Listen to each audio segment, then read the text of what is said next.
मनसेचे युवा नेता आणि विद्यार्थी सेनेचे अध्यक्ष अमित ठाकरे आज कल्याण डोंबिवली दौऱ्यावर आहे। विशेषतः यासाठी मोठ्या प्रमाणात मनसैनिकांकडून शक्ती प्रदर्शन करत विविध ठिकाणी झेंडे लावून बॅनरबाजी करत त्यांचा स्वागत या ठिकाणी करताना पाहायला मिळत आहेत। विशेषतः पाहिलं गेलं एकीकडे अमित ठाकरे यांचा कल्याणमध्ये दौरा असताना आता मनसेचा वाद चव्हाट्यावरती आलेला पाहायला मिळत आहेत। विशेषतः पाहिलं तर मनसेचे या ठिकाणी जे शहर अध्यक्ष आहेत माजी आमदार आहेत प्रकाश भोईर यांच्या बॅनरवरनं जिल्हा अध्यक्ष उल्हास भोईर यांचा फोटो गायब असल्याने मोठ्या प्रमाणात कार्यकर्त्यांमध्ये संभ्रमाचं वातावरण आहे आणि मोठ्या प्रमाणात चर्चा सुरू झाली आहे। एकंदरीत आज पाहिलं तर मनसेचे युवा सेना अध्यक्ष अमित ठाकरे यांचा आज कल्याण डोंबिवली दौरा आहे आणि विद्यार्थ्यांशी संवाद आणि त्याचबरोबर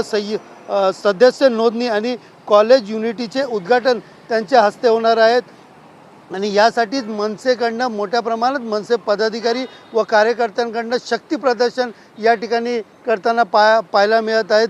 आपण पाहिलं तर कल्याण डोंबिवलीमध्ये सगळ्याच पोलावरती या ठिकाणी मोठ्या प्रमाणात बॅनरबाजी करण्यात आलेली आहे तर काही ठिकाणी झेंडे लावून देखील शक्ती प्रदर्शन करण्यात आलेले आहेत। एकंदरीत हा शक्ती प्रदर्शन सुरू असतानाच दुसरीकडे मनसेमधील अंतर्गत वाद जो आहे तो चव्हाट्यावरती आलेला पाहायला मिळत आहेत। कुठेतरी आपण पाहिलं तर जिल्हा अध्यक्षाचा फोटो या ठिकाणी शहर अध्यक्षाच्या बॅनरवरनं गायब असल्याने या दोघांमधला अंतर्गत वाद हा चव्हाट्यावरती आला असून यामुळे राजकीय वर्तुळात मोठ्या प्रमाणात चर्चा सुरू झालेली पाहायला मिळत आहे।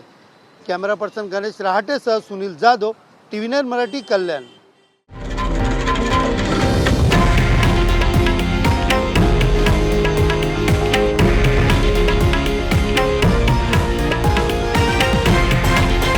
हे आहे देशातील नंबर 1 न्यूज नेटवर्क आणि आपण पाहत आहात TV9 मराठी, एकमेव।